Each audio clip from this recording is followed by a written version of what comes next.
얼마 전 있었던 대선 후보들의 토론회에서 사드 배치와 관련된 논쟁들이 오가면서 다시금 이 사드가 한반도 평화의 핵심적인 이슈로 부각되고 있습니다.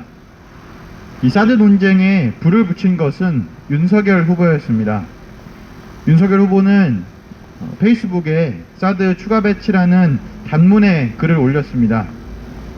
북이 최근 여러 차례 미사일 시험 발사를 하는 일련의 상황들 속에서 이에 대한 대응책으로서 사드 추가 배치를 주장한 것입니다. 윤석열 후보의 사드 추가 배치 주장으로 사드 배치와 관련한 대선 후보들 간의 논쟁이 오갔는데, 토론회에서도 사드와 관련된 후보들의 입장을 묻는 시간이 있었습니다. 윤석열 후보는 사드 추가 배치를 통해 북한이 수도권을 향해 고각으로 미사일을 발사할 때 요격할 수 있어야 한다는 주장을 펼쳤습니다. 추가적으로 킬체인을 강화해 미사일 발사 이전에 선제 타격하는 것이 평화를 지키는 방법이라는 언급도 했습니다. 윤석열 후보가 말하는 사드 추가 배치의 구상은 다음과 같습니다. 약 2조 원에 달하는 사드 장비를 미국으로부터 구매해 한국군이 자체 운용하겠다는 것입니다. 참고로 현재 성주에 배치되어 있는 사드 기지는 주한미군, 즉 미국이 운용하고 있어 한국군이 원칙적으로 운영할 수 없습니다. 윤석열 후보의 사드 추가 배치 주장은 그야말로 터무니없는 주장입니다. 사드가 한반도의 지형적인 조건을 놓고 볼 때 군사적 효용성이 떨어진다는 것은 이미 수없이 제기된 비판 지점입니다. 고고도 미사일 방어 체계인 사드는 고각으로 발사된 미사일 방어에 특화되어 있습니다. 남북 간은 거리가 짧고 주요 군사시설이 군사 분계선 부근에 밀집되어 있기 때문에 고각으로 발사하는 경우를 대비해 사드를 배치한다는 것은 군사적으로 설득력이 없는 주장입니다. 미국도 미사일 방어체계 구축을 위해 이지스함, 주일 미군의 탐지 장비들, 군사 인공위성 등 막대한 군사력을 투입하고 있는데, 사드 몇 개 구매해서 미사일 방어를 하겠다는 것은 현실성이 없는 주장입니다. 추가적으로 사드는 중국이 매우 심각한 군사적 위협으로 여기는 무기체계입니다. 사드 레이더의 탐지 거리가 중국의 주요 군사시설까지 도달하기 때문에 중국 입장에서는 턱 밑에 자국을 감시하는 무기체계가 놓여지는 것입니다.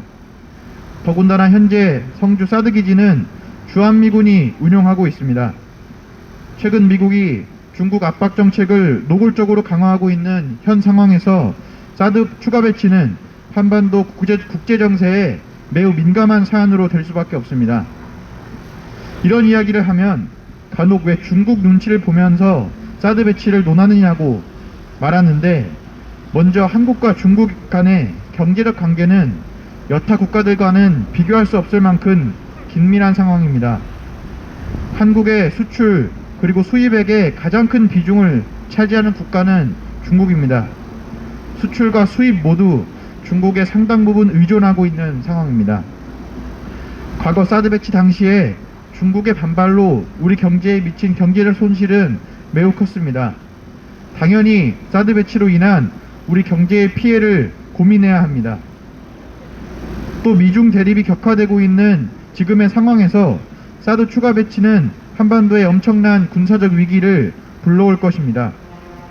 최근 중국 압박을 위한 나토의 동진 정책으로 러시아와의 군사적 대치 상황을 생각해 봅시다. 미중 간 군사적 대치 상황의 잠재적 가능성은 현재 미러 간 대치 상황만큼이나 높습니다. 눈치 보는 게 아니고 한반도에 살아가는 모든 이들이 한반도 평화에 과연 사드 배치가 도움이 되는 것인지 고민해야 하는 시점입니다. 마지막으로 이재명 후보의 입장에 대해서 살펴보겠습니다. 이재명 후보는 사드 추가 배치에 대해서는 부정적인 입장을 보이면서도 기존에 배치되어 있는 사드는 받아들여야 한다고 말했습니다. 이재명 후보는 과거 사드 배치에 대해 철회해야 한다는 입장을 갖고 있었습니다. 지금 대선 후보의 입장이 돼서 그런지 모르겠지만 본인이 가졌던 정치적 신념에 대해 이렇게 쉽게 포기할 수 있는지 참 분노스럽습니다. 이재명 후보에게 묻고 싶습니다. 왜 기존에 배치되어 있는 사드는 용인해야 합니까?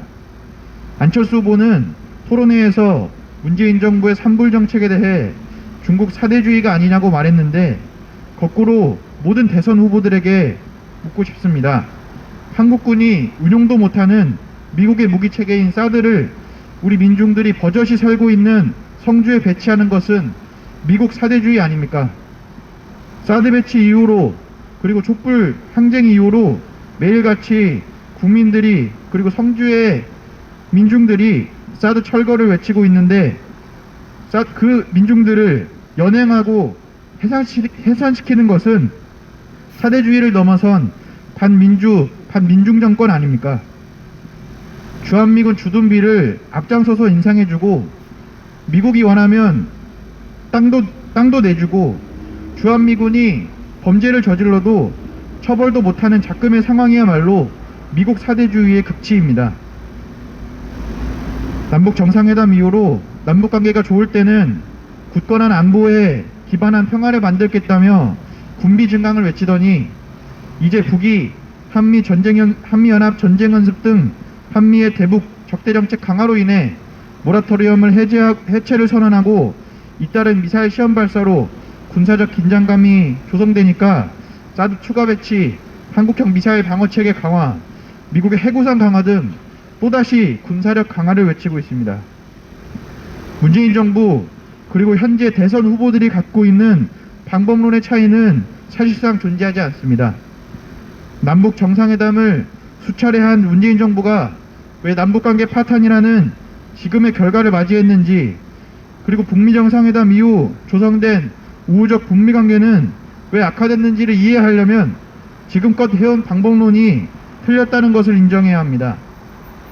현 상황의 근본 원인은 대북 적대 행위의 지속성에 있습니다. 한반도 평화를 만들어야 할 책임이 있는 대선 후보라면 적대 행위의 중단을 외치고, 또 한미동맹의 사대성을 마땅히 문제 삼아야 할 것입니다.